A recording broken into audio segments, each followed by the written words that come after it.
world's wildest car festival. My name's Jay Benz and I'm joined by my mate, Owen Webb, aka Webby. Mate, what's happening? Plenty happening, mate. I've been out and about this week and, geez, it feels good to get out, do a bit of cruising, a bit of driving, so enjoying it. Yeah, nice. Yeah, I can't say I've stepped foot in my garage yet to work on the cars. I'm still doing those chores for all the I've left over from isolation. So I'll get to them soon, I promise, because I know all my mates are hassling me to get the cars going and ready and stuff like that. All right. Absolutely. We want people to... because there's going to be a car event soon, somewhere. Yeah, absolutely. Yeah, everybody should be getting their car ready because there's definitely going to be a car show on. And I know that the second there's a car show, I'm going to be the first person lining up outside to get ready to get in there. Aren't we all? Absolutely. All right, get busy in the comments for your chance to win Summernats season passes and a Street Machine merch pack. These will be given away this week in the comments. So get busy in there with some nice positive sort of stuff. Tonight's show will kick off with Rob Beauchamp, who won top judged at the very first 3 Summernats in a row. What a legend, Webby, eh? Absolutely, with that beautiful VL. Absolutely. And ahead of its time, I think, that car, you know.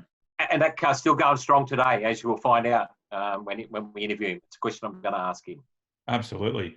And then we have Rugby League royalty and my childhood hero, Rob Wishart, who has become quite a heavy player in the car industry over the last decade or so. Is that right, Webby?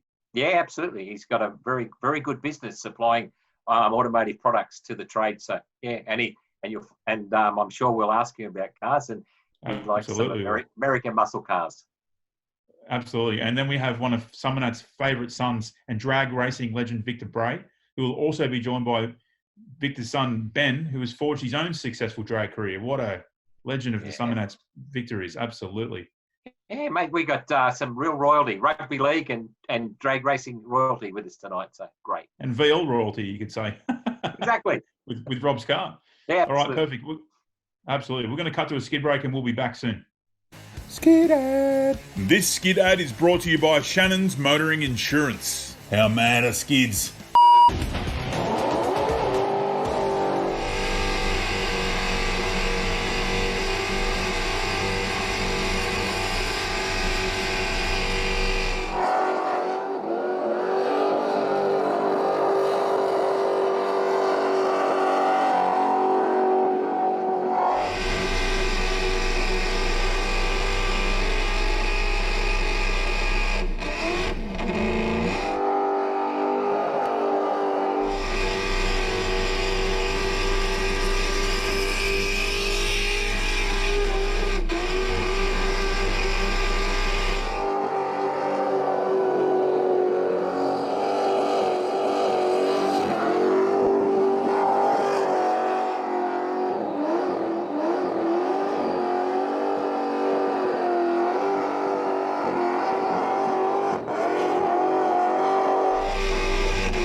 We're back from a mad skid break. We are here with the Grand Champion of the first Summernats, Rob Beauchamp. Mate, how you going?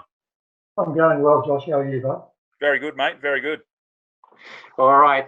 Hey, Rob, look, thanks for joining us, mate. I remember back in the day that you had this beautiful LX Tirana from the early Street Machine Nationals, and then you turned up at the first Summernats with the current VL Calais Commodore. I mean, it's just unbelievable. What a just remember blowing everybody's mind. So what's your first Summernats memories? Look, turning up at the Summernats with a VL was incredible. I'm pretty sure when I got there, it broke the judging sheets. So yes. That was sort of the start of things. But look, while it received a tremendous amount of support, it copped some criticism, with blurring the lines with the normal back then. But hey, look where we are now. Yeah. And I was going to get you to comment on that because, interesting enough, I was involved with the judging then, and we absolutely embraced it all and saw all this Pro Street and these new cars coming. But before that, cars had only really just turned up. Everybody drove them, and then you and Howard Assel and a couple of us turned up on trailers. So it was fairly controversial at the time, wasn't it? Yeah, look, it was. And, I came from a drag racing background, and, my enjoyment was probably going on the track more than anything else. But over the years, with all the state shows and everything else we had going on, yeah, you learn to make a car look how it should do. And, yourself, me, the people like Cole Chapman, my paint guys, my body guys, things like that, we all knew what direction we had to go in. And, temptation was just too great. I really, I want to be one of the first ones to build a current model car and make a statement. And I'm pretty sure that's what I did. You definitely did that. So what, I'm thinking you got Bill Jones from memory to do that. So what actually happened? Yep. Well, we came up with a plan. Fortunately, back in the day, I got on well with a lot of people at old dealership up in Queensland. So sourcing panels, started off with a damaged car. Sourcing panels for repair was good. As I said, wanting to put a current model car together for an event like that in Australia, I thought would be pretty groundbreaking. I didn't realise the goods and the flack it was going to cause along the way, but it worked out good. Jonesy, and I think 201 back then we had, prior to that going on, after the Toronto had finished being shown, there was a 2-year gap in events. So that gave me the opportunity when the Toronto was finished. It was a 2-year opportunity to get hold of the car, do what I had to do, and debut it down there. Did your mates Rob think you were nuts pulling apart a brand new car? Hey, anything I ever did with cars, they all had that opinion. But I always thought he was nuts. I picked up that the Toronto was like an LX Sunbird. It was a basket case. It came from a local shop with no drivetrain in it. Being a Sunbird, that was to be expected. Within a week, it had tubs in it. The shed was fitted in place. Turbo hydro was in it.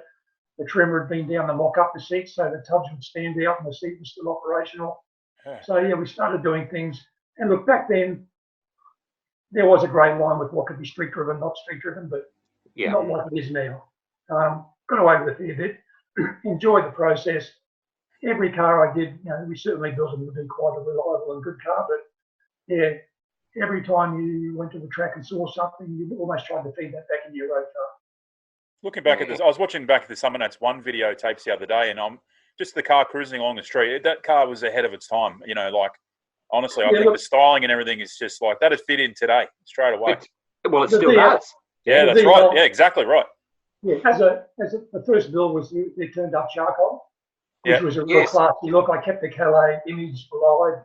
Externally, it was great. And look, when I pulled the car around the trailer, I just remember lining up to the possible judging and scrutineering shed there, and the crowd was 20 deep. You couldn't get near your own car. Some of the comments flying around were incredible, laughable, and good to listen to. But I know once the car got there, it was going to open up a can of worms, and time will show it. Sure did. But the best part about Summernats was being able to do the street cruise, getting out and doing that in a car like that. It was amazing. Unbelievable. Every time you went out there, we had people physically stopping the traffic. The car was surrounded. Fortunately, the car was running on methanol, so we got a chance to clear them pretty quickly. But everything went on. But even through the cruise, my good mate Ken and even Darryl Pick, at times we'd go for a run together. I obviously had other contestants out there that were quite impressed with the car because we'd only go a few k's into the cruise, and through the window would come the odd hot dog, drink, and/or sausage roll. So I figured they were looking out for us along the way, possibly something to do with the driving events. Can I ask one question? Is that, did you get the car from a dealer, and the dealer's like, "Oh, you're going to enjoy this with your family"? You're like, "No, I'm going to completely strip it." No, that was never going to happen. That comment flew around for a fair bit, and I would be crazy to do that. But no, fortunately, it was damaged enough. The panels were replaceable, and from there we went on. Okay, yeah, nice. with that, actually, you said something there which I totally forgot, and that it was charcoal for a year or two. I basically remember it in the Burgundy, but it was charcoal, wasn't it? Originally. Yeah, that's right. Yes. Yeah, unreal. Yeah. Now it's still in the Burgundy colour, so it's. Yeah, that's right. And the reason the colour change came too, because it was raced so regularly, and we're only probably talking within months of the event happening down there, the car was still being raced. And fortunately, with the guys I had, and trust me, without, the most reliable guy I could imagine, Darryl Pick, Helder Mead, Ken Austin, Chris Chams, Glenn Wester. The car would never have been there. One of those guys are missing. It was never going to make that show. We had a race up in Mackay where, through unfortunate circumstances, the guy beside me rolled over in the traps. He got out of it okay. His car, was turned into a ball, but, the front of the Calais, it was just destroyed back to the windscreen. Right.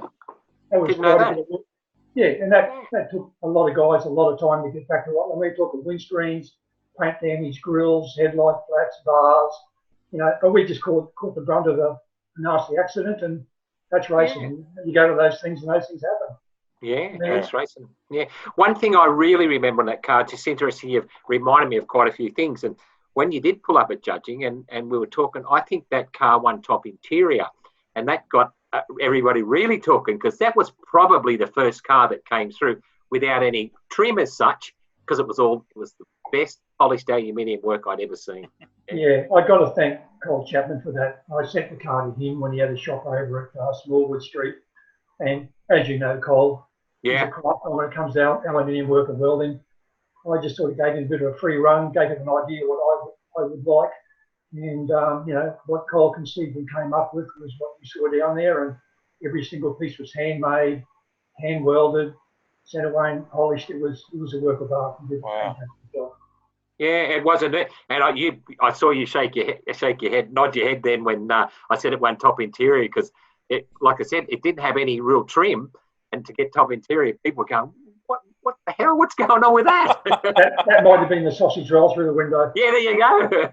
But see, that's the thing, and because I was on the other side and had cars as well, but then saw the judging, I really embraced it. It was I thought, man, what we're getting into now, the whole scene's just going to explode, and it did, didn't it? It did, yeah. And look, I can understand, looking from a judge's point of view, which is not an area I play in. I guess you judge things on their merits in the amount of work required to get that level of finish. Yeah. So whether you're sewing a seat, making a seat, or rolling aluminium and shaping, the workmanship is amazing. And that's why Chick made a whole new judging system with experienced people, so they could actually judge these cars that were coming through. So absolutely, yeah. And like you won 3 years in a row. That got top judge, didn't it? That car. We won 3. The Toronto won once, and I'm pretty sure it might be right up there with probably a pretty good result for anybody to have done. Yeah, that's pretty amazing. Mate, after that, you've had a few years in the wilderness, or I know you're around, but then you built this awesome Chevy Nova, like that car again. It wasn't quite so controversial, but tell us a bit about that car. Oh, look, it came about, again, it was a car that probably wasn't mainstream obvious in our country, but, probably like you and a lot of other people that follow the car scene, it was a standout car in the 60s in America, and it has a big absolutely now. And through a shop up the North Coast and a couple of people I knew, it was actually brought into the country to be a parts car to be cut up for another project. And to be honest, when I bought it, when it came home on the trailer, I think most of the friends wanted to continue on to the tip. I think I ended up with a import papers, body tags, and a roof, and the rest was virtually non-existent. Yeah, but wow. You know what? It was in the country. It was there to start with, and I had an idea what I wanted to do. And that was probably a good 2 or 3 years of serious hard work with, again, the people I mentioned earlier that have always had my back on that sort of project. I had Ken Austin, who was a great friend and painter who lives down New South Wales now. I think he stayed at my place for 3 months, and that was just continual welding. Yeah, wow. So, I mean, the car had... I was just going to say, so that car was basically Commodore running gear, wasn't it?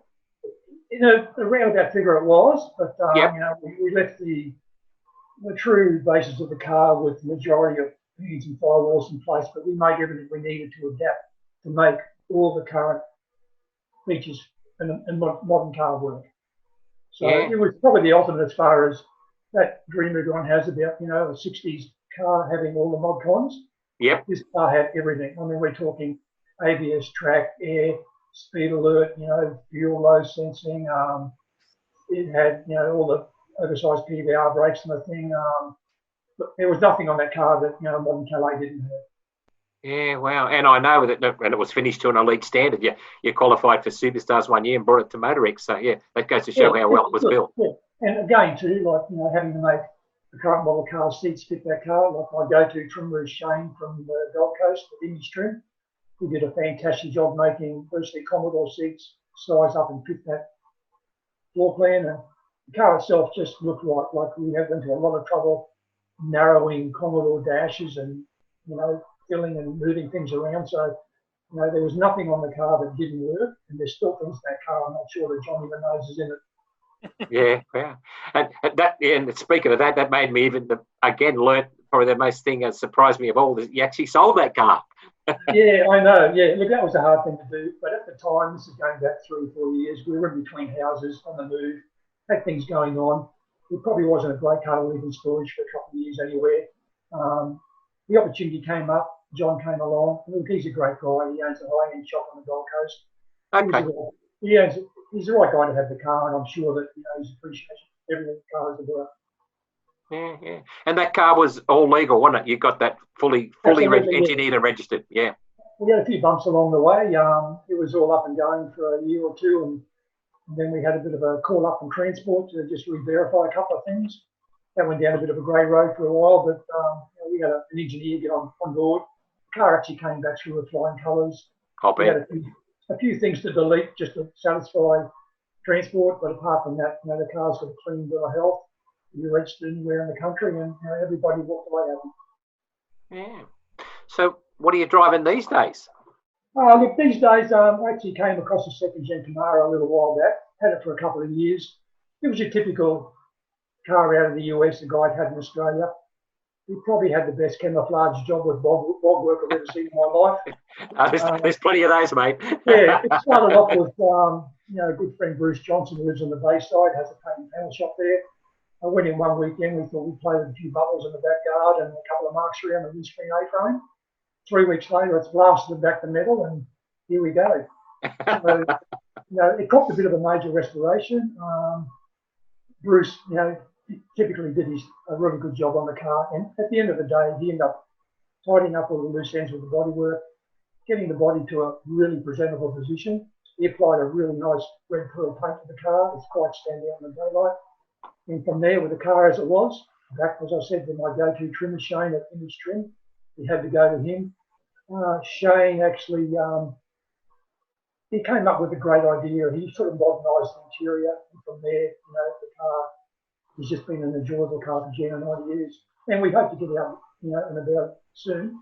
Once all these restrictions are over, I'm sure that it'll be great fun. But yeah, it's probably the latest toy I've got. It's a reasonable day shower. It's not going to turn up at Motor X or anything, but it's a great jump in and use anytime car.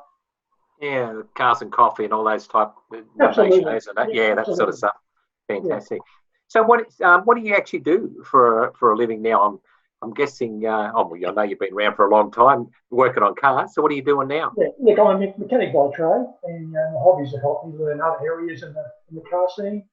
Nowadays, I get to take on the occasional restoration for people. I also get into a lot of projects that have stalled for people over the years and get them restarted again, and that's all pretty good. And I have a few clients with a couple of car collections that, on occasions I service, maintain, and whatever they need, I usually look after. Yeah, that's you said something there was really interesting, that there is so many projects out there that never get finished for so many reasons, isn't there? So somebody like you looking out for them, and that's a little bit what I'm trying to do as well, and trying to get some of these projects finished for people. Yeah, and look, it's good. And most of these people are seriously, life gets in the way, work gets in the way, family gets in the way. They know when to stop and they know when to start again. So if I can get out there and help the occasional person with that sort of job, and look, I may not get to finish it, but they get a bit further down the track. Yeah, I'm loving that. I'm loving that entrance shirt in the background there, Rob. That looks mad retro, that shirt. That's going down. I think Owen's probably got a couple of those. Yeah. Yeah. Was that 1 or 2? I know it was early. Mate, I think that's going 88. There you go, first. Number 1. Number 1. No mothballs. That might have been. Does it smell like mothballs? After the Trana and the first time for the Commodore, maybe. Yeah. Yeah. Wow. Does it smell like mothballs? It's been in the cupboard for a while, or what's the go? Yeah, the back of it's missing. It's been used for polish rag. Mate, so do you Nice. catch up with any of the other guys that you were sort of thick with at the time, Carlson and all those guys? No, not really. Yeah, look, it's a pretty big world out there. I mean, Yeah. and having worked full time all the way through the whole process, you bump into people around the odd car show and things like that. And yeah, we have a good laugh and kick around at all times, but things have really progressed and moved on, and things are in a pretty good spot at the moment. Like the shops out there doing the work they do, the sort of cars coming out, the competition, couldn't be at a better level. Motor X lifts the bar every time it comes up there. It gives people a real good direction of where to go and what's going on. How do you feel when you see Kit in the Tirana when he runs that like a high? Has he run sixes in that? I know he's run sevens. Absolutely. Yeah. I'm sure. Yeah. So how do you feel when you see that? It looks great. I mean, probably one of the nicest things I can imagine is I believe my Tirana is still running around South Australia somewhere. Kit's got the Commodore going. That's fine. The Nova's still running about. When the Camaro moves on, it'll be around. I'm not sure what quite happened to my black HT, the first car I took down to Canberra way back in the day. I mean, I think it was the first Street Machine event, which might have been the Street Machine Magazine Nationals. Yep. I remember turning up there in a black HT, and I'm pretty sure it was pretty laid back. I think we drove up to an industrial estate, put some hay bales out. We did. Did some driving events with barely a foot between people and hay bales at ridiculous speed. Had a ball. Everyone there had a great time, but yeah, it was a lot more, less serious back then. I remember at that event, John Peterson. You'd remember him. Peterson, absolutely. Yeah, he was there doing. He made the event. He's doing burnouts in the Zephyr. It's exactly right. There you That's go. all we ever did. I'm as old as you, mate. We'll leave that one go for a bit, Ivan. Yeah, absolutely. All right, mate. So what's the future hold for you? What do you got planned? At the moment, there's nothing pressing. I wouldn't be a car guy if there wasn't something else on my mind later on down the track. But, at the moment, the Camaro is going to probably tie up a fair bit of time. It's got up a good, and who knows? A couple of years down the track, they might get pulled apart and get a real big birthday. They might be ringing you complaint. You never know. There you go. No problem. All right, mate. Look, I really appreciate your time and great catching up with. And you are, I mean, it's an overused word, but you really are a Summernats legend. You were the first real star of there. So thanks for your time. Hey, look, I appreciate it. And like guys like yourself, and going back to the day, you've got to remember, the Milton A's and things like that. All those guys had my back. They were all great down there. And I know from the point of view of judging everything else, I think the Commodore caused a bit of divide along the way, but I'm sure hope they make look where we went. Look where we went. Look where we are now.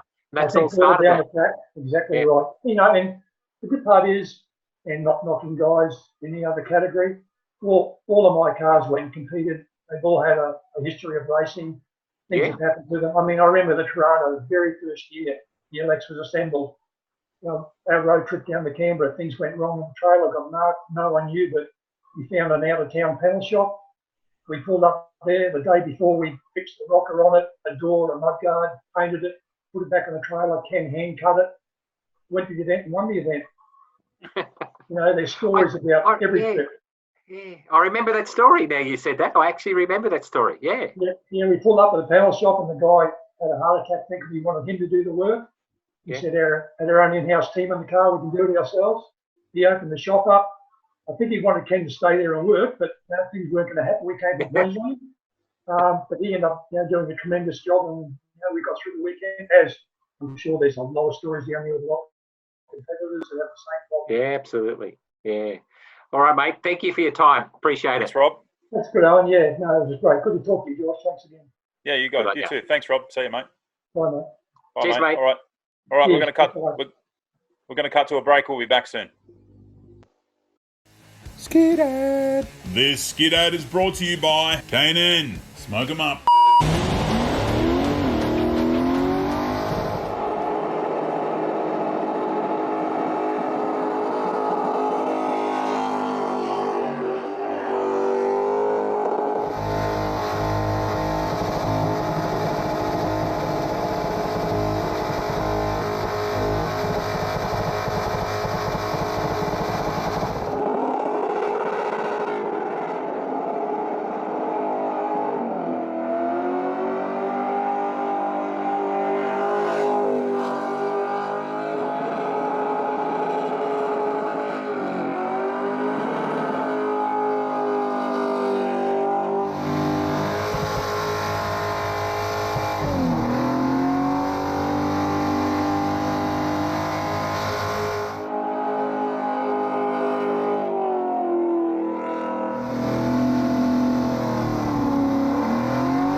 You all right? Okay, Victor, being a third generation tomato farmer, how did you get into cars in such a big way? I had the old paddock threshers going down the back there. My mate next door ended up with 52 of them. Got in trouble with the local council. Had to remove them all, but one of them was a 55 Chevy we bought for $30 that we wrecked. So I regret that for the rest of my life. But no, we used to have a lot of fun down the back. There's a lot of land down there, about 600 acres. And we used to have, sliding around FJ bonnets were fantastic for sitting in and getting dragged behind the cars, and a lot of injuries with them days. Who cares? Hey Benny, this is all the things that you weren't allowed to do, right?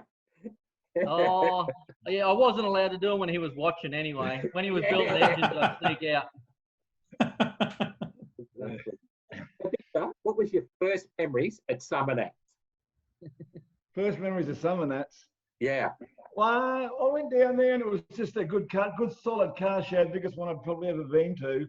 And then, they said, oh, there's a burnout contest. And I said, oh, that sounds like a bit of fun.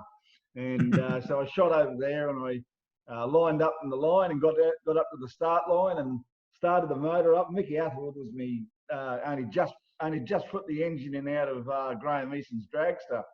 And I started up and I give it a couple of revs and broke the blower valve. And I thought, oh, well, that's the end of the career. Career's over. And anyway, some guy jumps the fence and he says, what is it? And I said, it's a 13.9 mil. He said, I'll be back in a minute. So he comes back, grabs one, chucks it on the car. We go out there. And that's when we were doing it. Remember the old straw bags? And I do. Yeah, so Mickey walks up to the window and he says, listen, what you got to do is you just got to stand on the throttle, full noise in low gear, right? When that red light comes on the dashboard, shift second gear and don't back off until you think you can stop. So I did, and it ended up being a massive burnout. I don't think I've ever done one as good ever again. That's funny. Yeah, that's funny. Hey, how about the guys today? They're pretty crazy, aren't they, those burnout guys? Oh, skillful. They're absolutely skillful, mate. The guys that go out there nowadays, I mean, what Benny does at the drags and that in his Corvette, like, that, I'm 63 today. So, really? Happy birthday. Yeah. Happy birthday, mate. Thanks, mate. So, 63-year-olds probably shouldn't be doing burnouts, but I still do burnouts, but I don't think those chucking them into doughies, and that's probably not my scene anymore. But, mate, there is some fantastic, skillful drivers out there, and I'm in absolute awe of them, and I mean, we lost the original burnout guy a little while ago, Johnny Peterson. Yeah. Sad day, very sad day. And, the story about his, when I went and first saw him, I heard this thing in the background going, and I thought, oh, look at the smoke, let's go over there. I looked at it and I said, oh, the guy's throttle's stuck. He don't know what he's doing, so. Anyway, so I walked over later on and I seen him. I just said, oh, you're lucky to get out of that one, eh? He says, what do you mean? And I said, oh, didn't your throttle stick? He said, no, why would you do that? He said that was a burnout. And I said, oh, I usually just do straight line runs and stuff like that. And I said, I might give it a go. I got that black Chevy over there. I might give it a go and that and see how I go. He said, oh, good luck in the Chevy. That'd be Peterson. That would be Peterson to a T. Yeah. How about that? From that day, mate. So he was the original John Peterson was the original burnout guy, and the guys nowadays are just absolutely incredible. He was pretty incredible in his day. He sure was. The guys nowadays are so skillful on those cars, unbelievable. Yeah. Do you think Victor, after your first burnout there, you were just like, I got to come back and do this again, definitely? I didn't know what it was until I saw it on video. Yeah. I just thought, I've done something stupid. I got the hay bales at the end and a couple of people, but they didn't care, Yeah. So with all of that, when did you actually get into like serious drag racing? Probably I was down at Service Paradise and I was in the stands actually, and Johnny Parker, a mate of mine, said to me, he said, your car's as fast as some of them, why don't you go down and have a shot? I just said, a couple of drinks, I probably shouldn't go down. Anyway, he said, oh yeah, go down anyway. Next one he comes running up and he said, you're entered. So I shot down there, right? It was called the Street Shootouts or something or other at the time. So I went down there and I'd done this great big burnout and backed up and then, did the run. And Said, oh, you made it to the next round. I said, oh, you beauty. I'm in the next round, go do some more burnouts. So then I go out there again for the second one. I go for the second one. Won the damn meeting. Got myself a trophy like this. Got a message in. I got a little clip in the Courier Mail, and I thought, geez, this is all right. This stuff. I'm having an absolute ball, and here I am getting all this stuff. And that was the first time I sort of thought to myself, well, hey, hang on, this drag racing, you know, it's a lot of fun, and I love doing it. I've only been street racing up to that stage, you know, and getting myself in an awful lot of trouble. But that, you know, that was the first time in drag racing where I actually thought to myself, mate, there's something here. Yeah, and you obviously went on to be probably, I reckon, Australia's best known drag racer, and you won plenty of championships, and as Ben has won a couple. So that's how have you really sort of kept all that going? Like you've got a full business there where you're building cars and stuff, haven't you? Yeah. We've got a massive workshop here that we slowly build up. Me and Benny have slowly built it up over the last few years.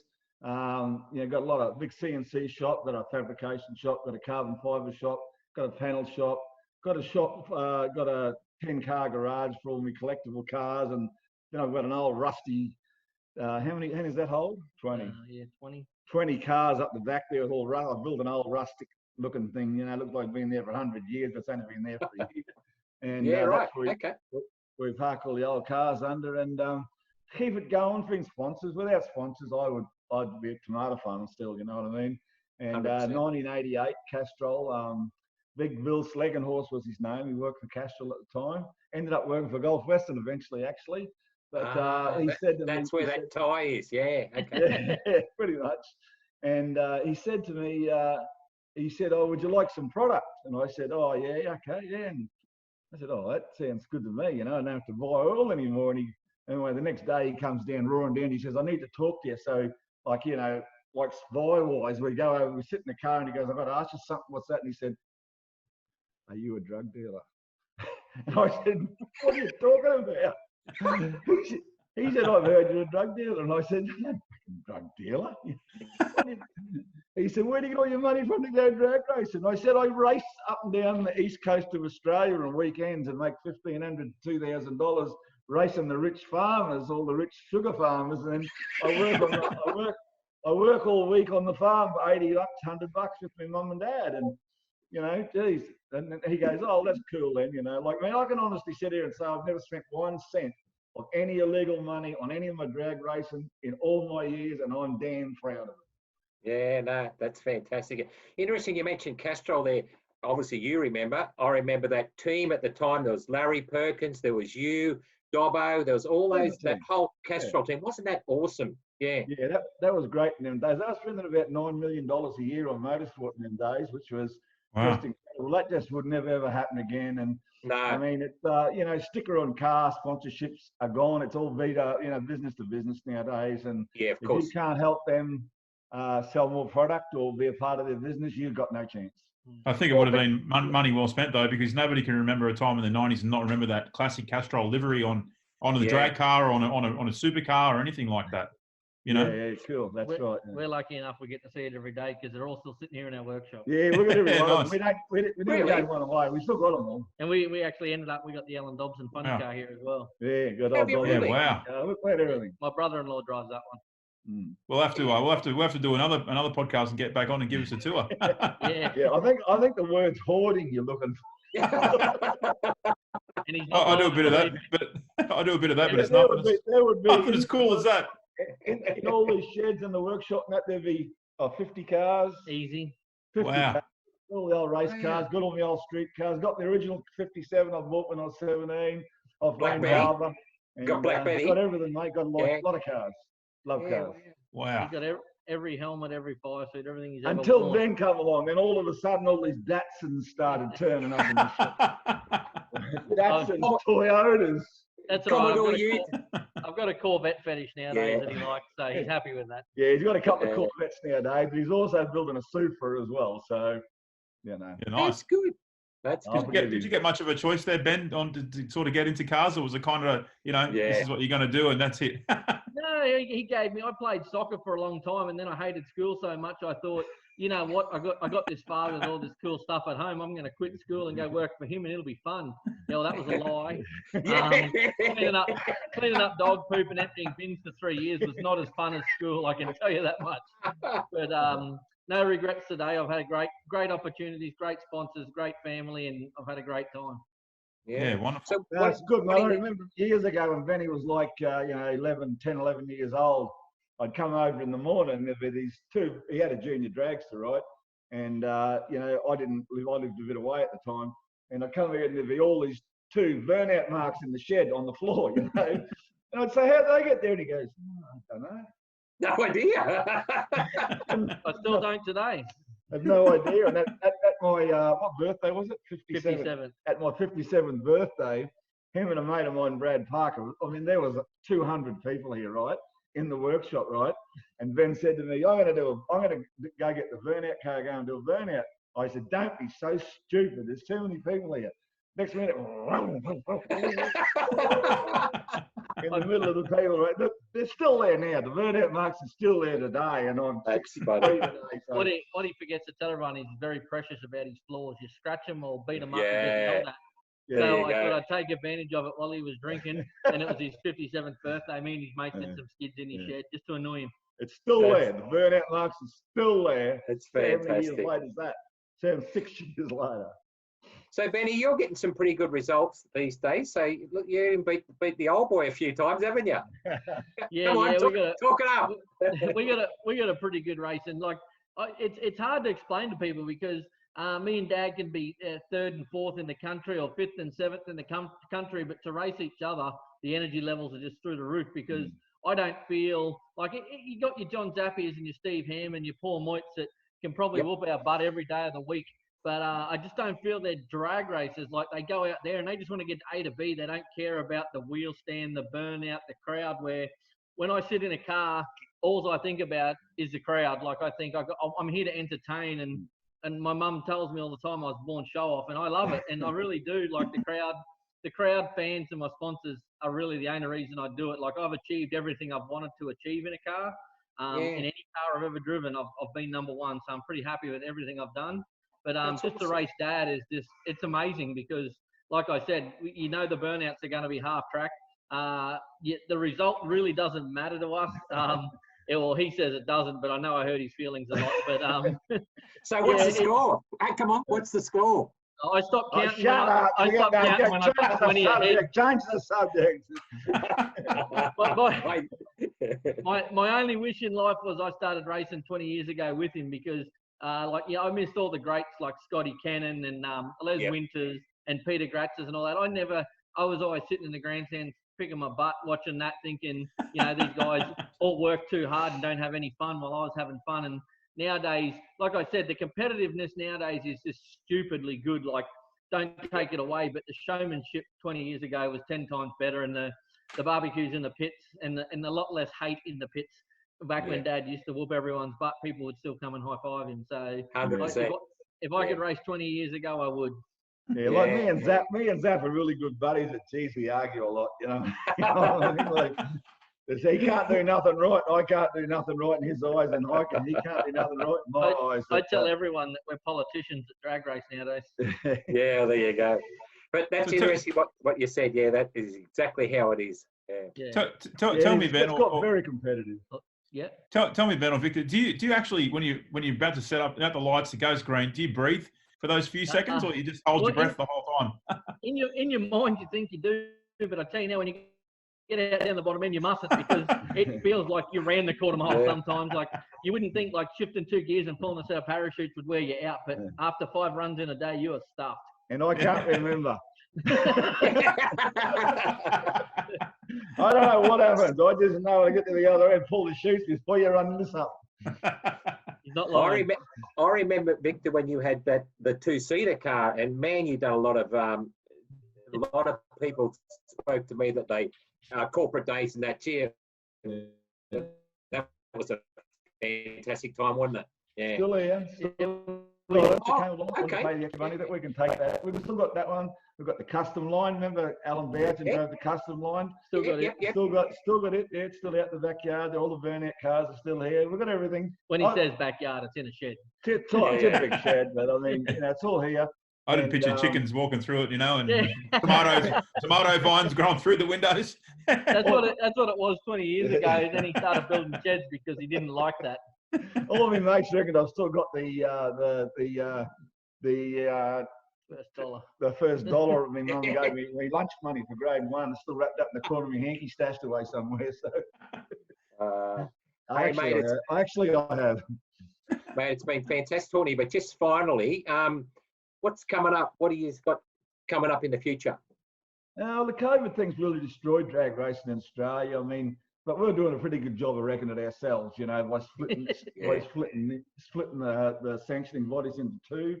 100%. The fact that Gary Miosevich, passed away, really put a big dent in Perth.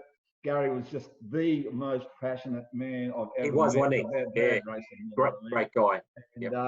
And when he passed away, Perth sort of sunk into a hole, and we don't really know what's going on over there all the time. And it was a massive part of drag racing, and still always will be. And there's hundreds of races over there that get to race there that we don't get to go over there. But I think there's going to be a resurgence. I think a lot of the guys that we're talking to nowadays want to ignore the fact that if the sanctioning bodies want to argue, you argue. We're going to run our own championship, and we'll run it no matter who sanctions it. I think that's the way that people are starting to think. But for 15 years of our drag racing, we thought Gary Miosevich and Dennis Sirimus were real assholes. And nowadays we pray every day that they were here to control it because they would fix every problem we've got. Mate, if Dennis Sirimus was alive today, none of this would happen. If Gary Miosevich was alive, none of this would happen. It's just a shame to lose people like that made the sport and built it up to what it was. And now it's sort of getting torn apart, and it's, Bob Jane's gone now, and I mean, we're not really racing at Colt, although it's getting upgraded. Sydney's getting upgraded. Adelaide, we're hopeful that we get the new track out there at Tail and Bend, and we hope someone buys Perth. Darwin's fantastic. The government backs it up there. The flattest track in Australia is in Alice Springs. Yep. I was going to say, you've raced at Alice, haven't you? Did you like that? Yeah.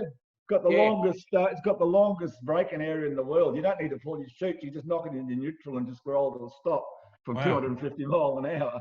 I need to get you guys out there for Red Centre. That's probably my favourite event on the calendar. So it's great out there. The fans are fantastic. Isn't it awesome? Yeah, you could see how that'd be a great burnout show. I've never been to a town where everyone's so relaxed. It's unbelievable. The burnouts, the drag racing, the show. It is just such a great event. And of course, Rocky's starting up shortly. It's going to be great next Easter. No, it's good, mate. I think the burnout scene nowadays, and the way they chuck them in on the corners and stuff like that is just absolutely madness. He loves it. He thinks he loves it. Great. I want to take him in the vet one day, but he reckons he'll ever go in it. The best thing I've ever done lately in the burnout car was I had my 57 down at my Black Street 57 down at Summernats. So one of the guys down there was a bit of a hot shot. He was trying to do a burnout in the little skinny bit before you come onto the big bit, right? And he tried to turn it around there and hit the wall, right? And I just said, I had nothing.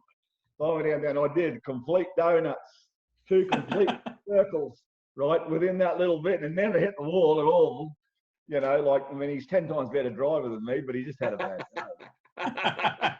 Hey, Benny, I was saying there in the intro, you weren't there, and I said that nearly every person I interviewed, we just done a history of the whole Summernats and with Chick.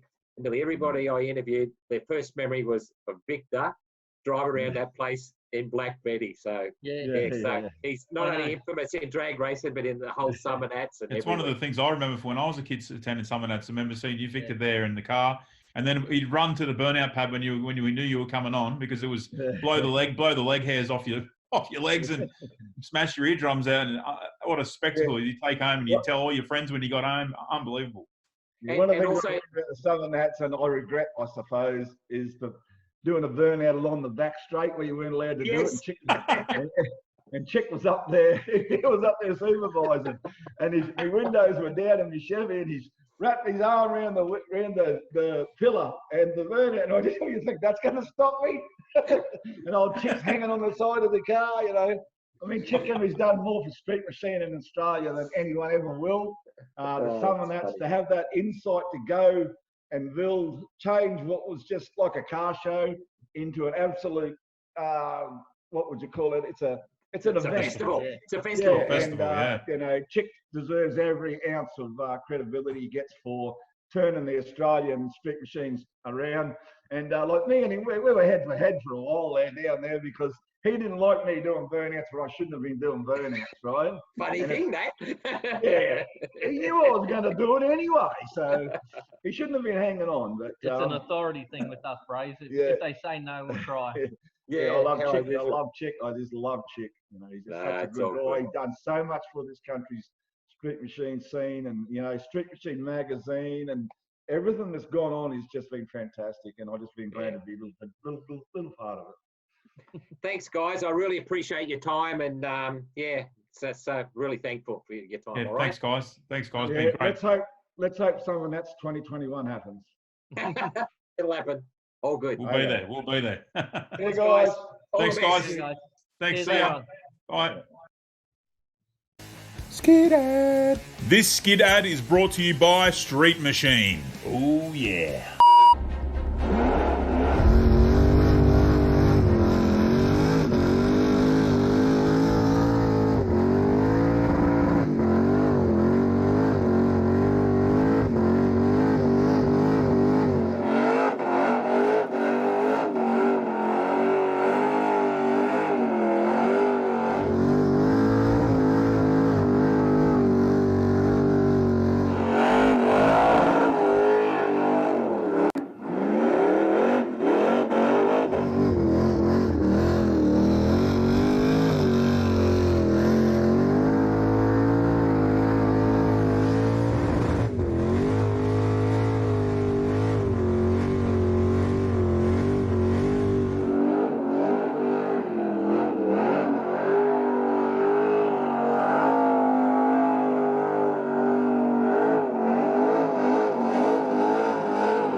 All right, we're back from a mad skid break. We are here with Rob Wishart. What's happening, mate?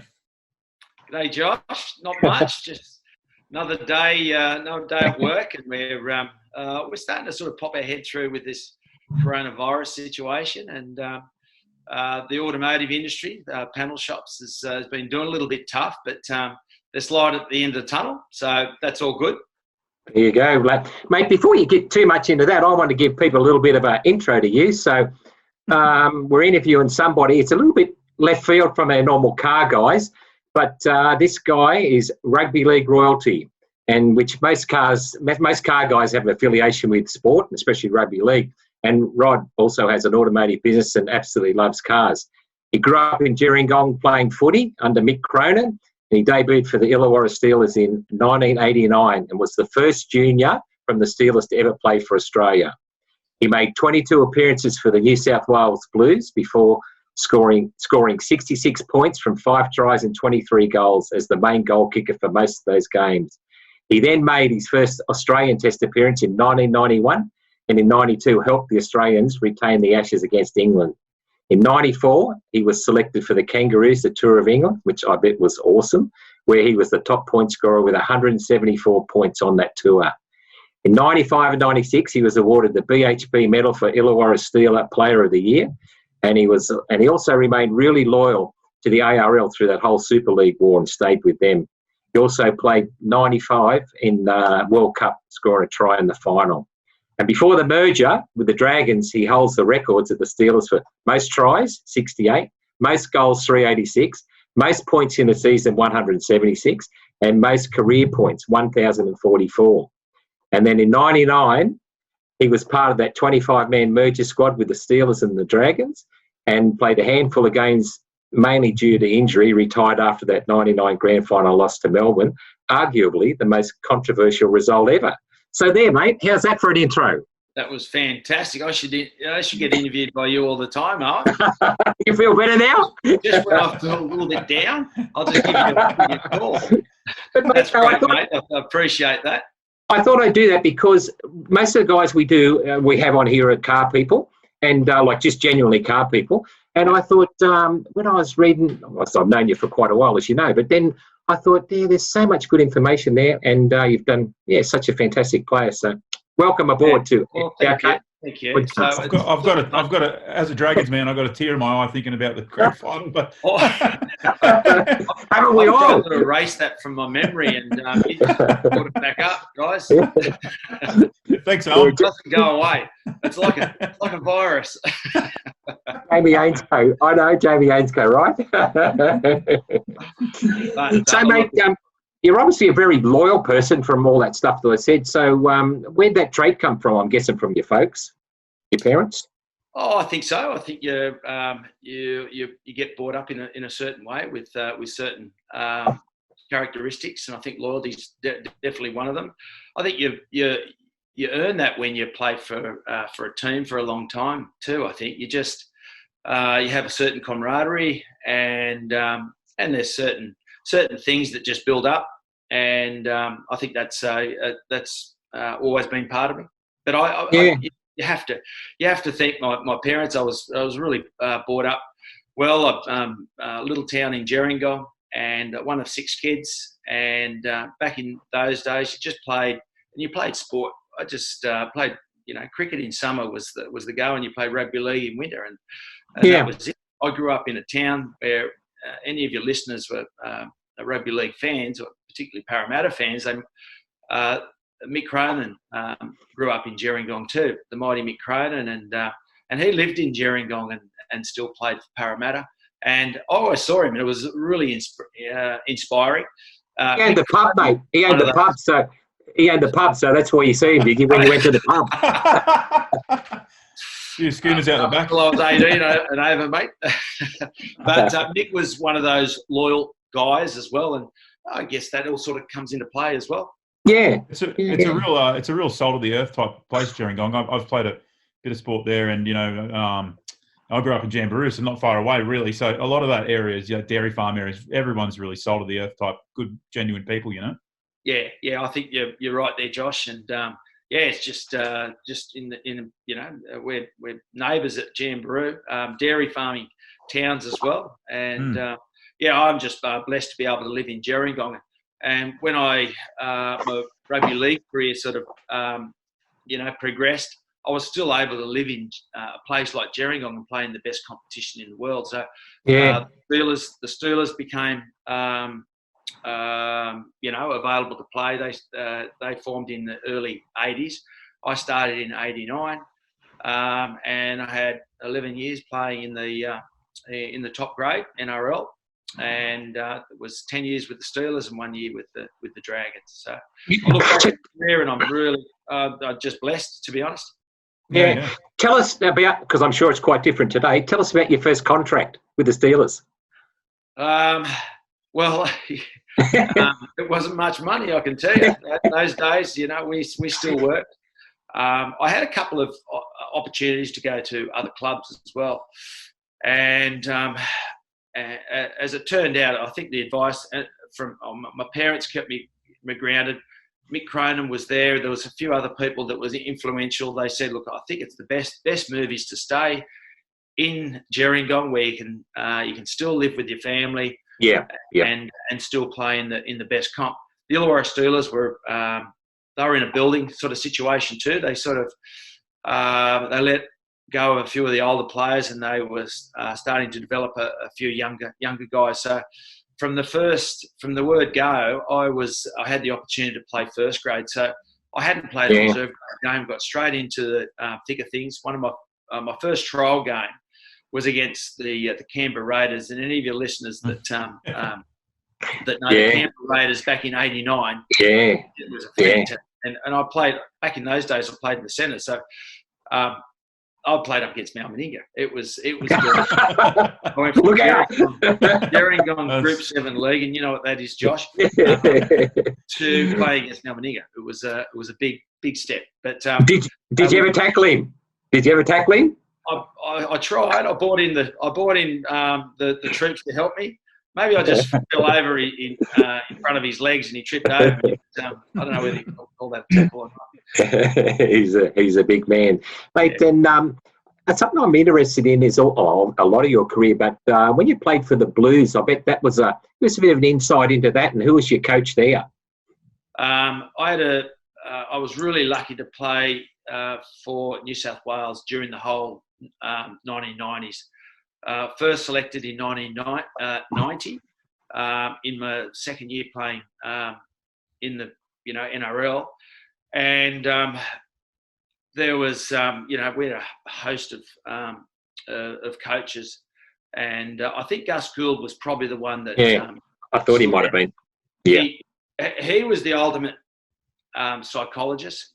Technically, it was fantastic. He knew his stuff inside out. And any of the opposition players, wingers, he would tell me what they were capable of. And actually, you learn so much from Gus, but he makes you feel good about playing. And but I've got guys like there's Jack Gibson, who was the first coach, and wow, the great Jack Gibson was fantastic. What a privilege it was to be coached by him. And later on, there was guys like Tommy Raudonikis. And Tommy was fantastic as far as revving people up. He was the best. Technically, I don't think it worried him too much. There's a little story about Tommy. We're talking about the defence you want, and the captain's there. It was Laurie Daly. He says, "Righto, Tommy, what sort of defence do you want? Do you want up and in, inside out, sliding, drifting? There's all sorts of defensive patterns." Yeah. And Tommy goes, whoa, wait, raspy voice. Laurie, this is bloody state of origin, mate. All you got to do is just go up and smash the bastards. But that's so Tommy to a T. And to be honest, that is state of origin to a T too. You don't want to overcomplicate origin. It's all about playing for your jumper, playing for your state, and putting in as much as you can. I think Queensland in the after that in the 2000 and beyond, they with all the success they had so many guys that played Origin and they felt comfortable playing Origin that they weren't overawed at all, and that makes a difference when you play a handful of state of origin games.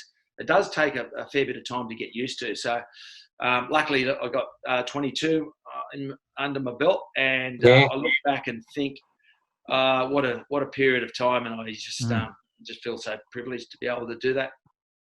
I could imagine the highlights reel. You could watch them. They could make 1 million minutes worth of that whole decade, couldn't they? Really? Yeah, without a doubt. So lucky.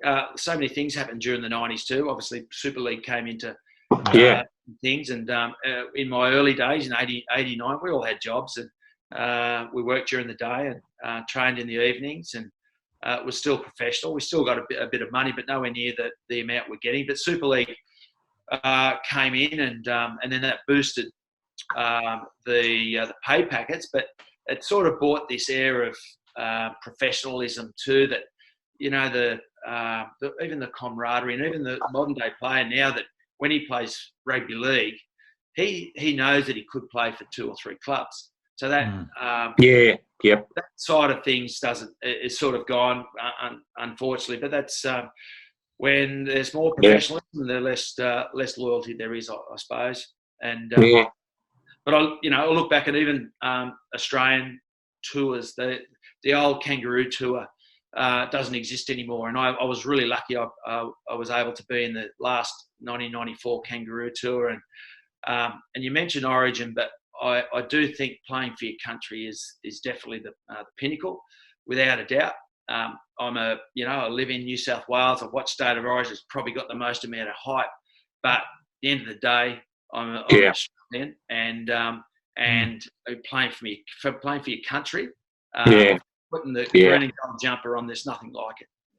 And especially playing it in England, or either like the SCG or in England, must have been unreal. Yeah, absolutely. So again, so many great memories and opportunities to go and see different places. And I must admit, I look at my whole career and I look at the ability that I was given. I definitely overachieved. There is no doubt. No, don't say that. I do.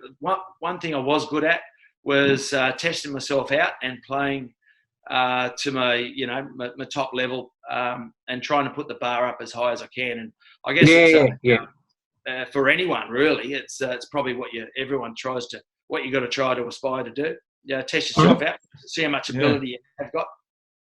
I've got to say, so after a game though, when you go say like have a beer, I know that you're you were quite fit when you were obviously playing. I can see you're probably still fit now, unlike myself. But how would you put a pair of jeans on, mate, with those crazy quads that you had? Did you have to wear shorts to the pub and the boys wore the jeans? Or I'm into the regular cuts now. I can only fit into the baggy ones before. That's what a bit of training does to you. And now, I guess when you don't train as much, you get back into the normal jeans. But it was getting a pair of pants wasn't an easy job for me. There you go. I had to ask. Rod, I saw last year you were actually called into the Aussie Camp. So you still do a little bit of stuff with them?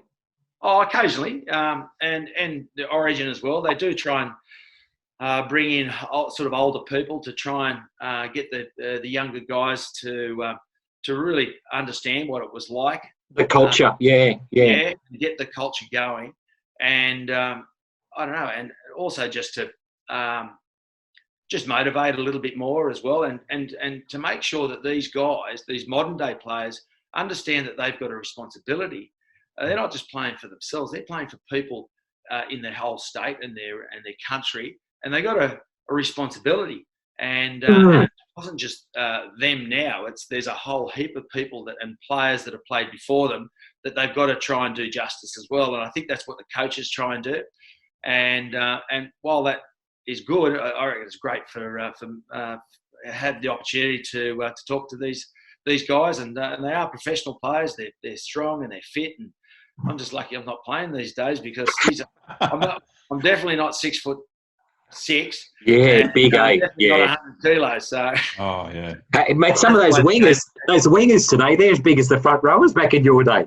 Mate, yeah, definitely. But it would definitely be a challenge. Right. So actually, I want to ask you something here now. So a lot of players end up lost at the end of their careers. I want to know what you're doing now and how'd you get into that? Okay, yeah. Well, I was a little bit lost, to be honest. Before going to play with the Steelers, I went to Wollongong Uni. I did sports science, and but as I progressed through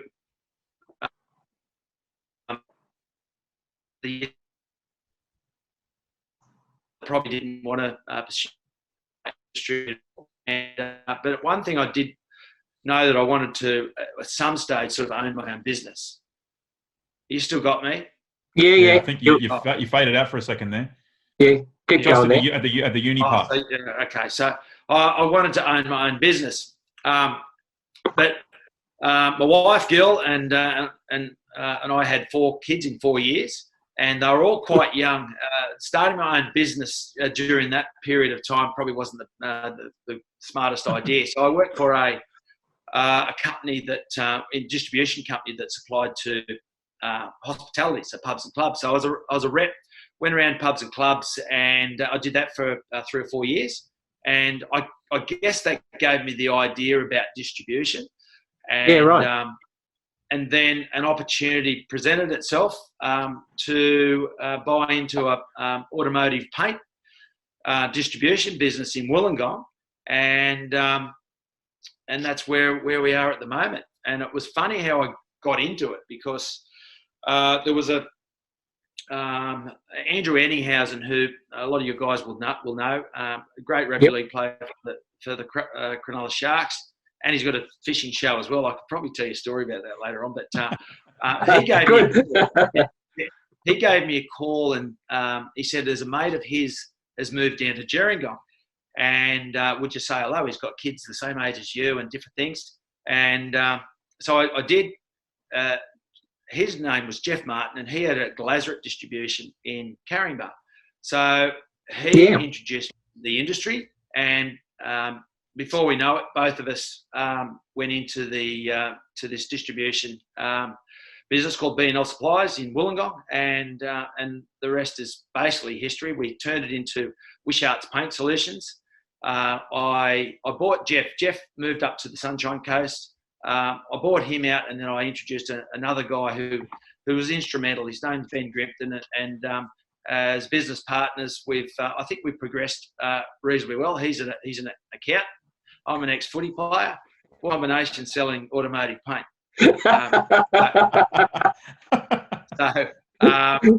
We started.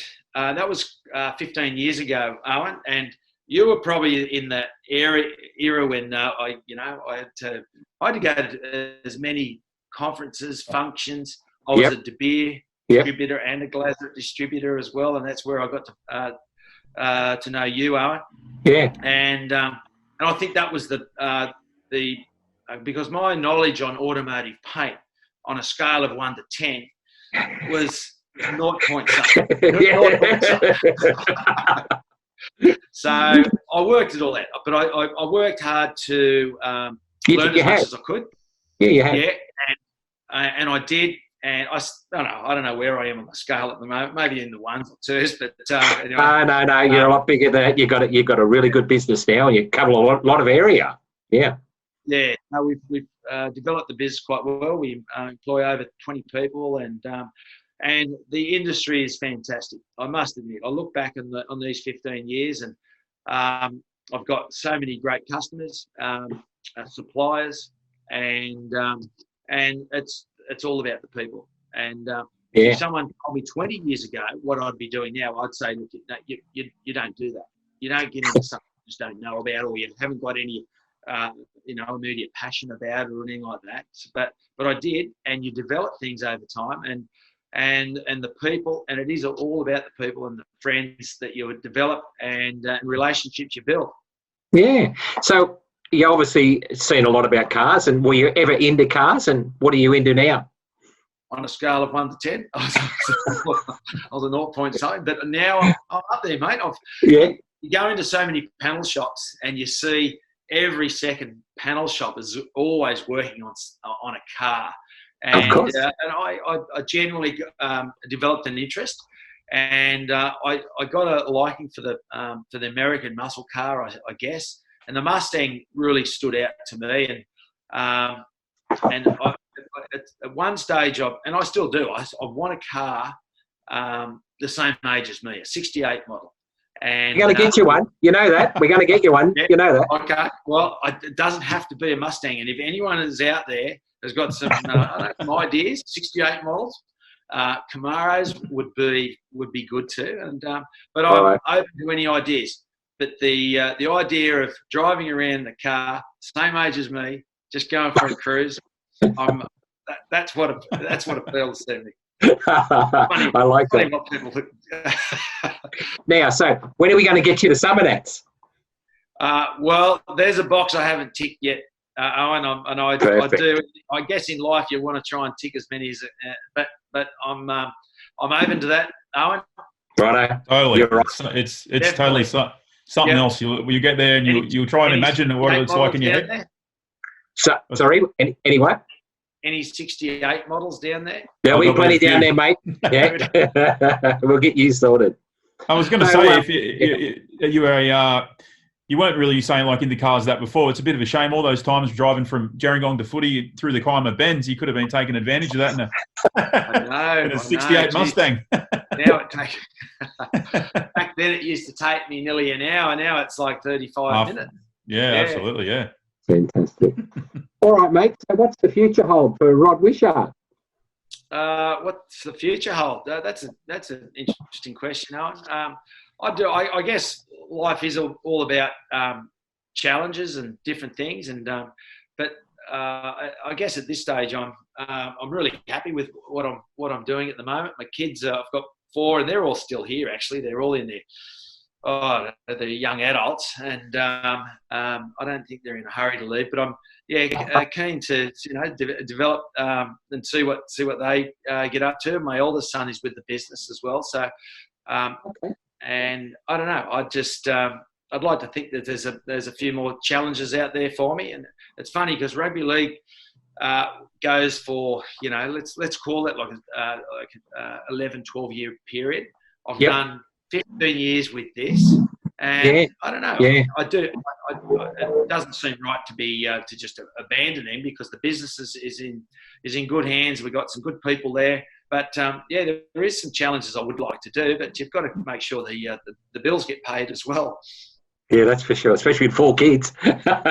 One good challenge I can tell you will be surviving a Summernats weekend. It's something else. I'm telling you. There you go. Well, I'm in.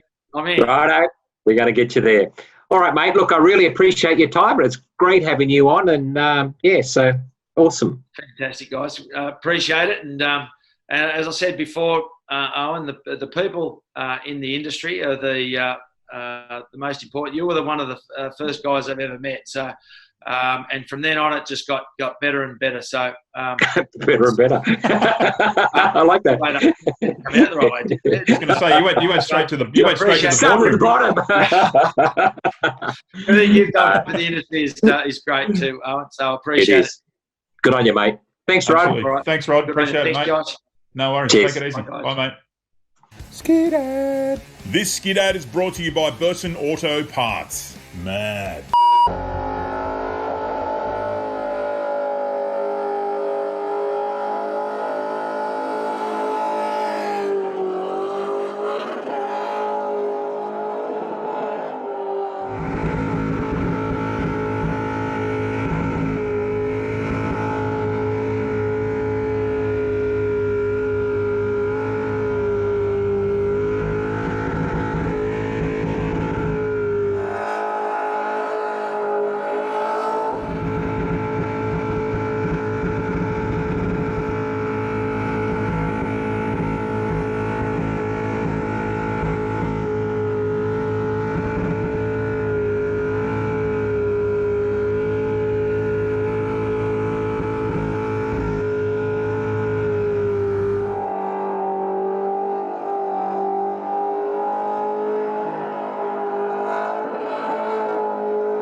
All right, we're back from a mad skid break. This week's competition, we are giving away a $50 Rare Spares voucher. Owen, what's the question, mate?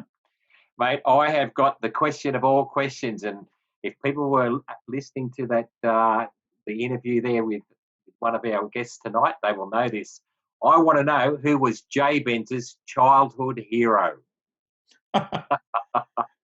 It was you. No, mate. And so make sure you shoot your answer to podcast@summernats.com.au. Absolutely. Mate, what a show. We've had some top guests on there. We've had Rob Beauchamp, obviously, a pioneer of the VL scene, you could say, by accident, by going and being crazy and buying a brand new VL and then, pretty much, and then doing it up and back those days. And then obviously Rod Wishart, Australian Rugby League legend, And then obviously Victor and Ben Bray, those guys are unbelievable.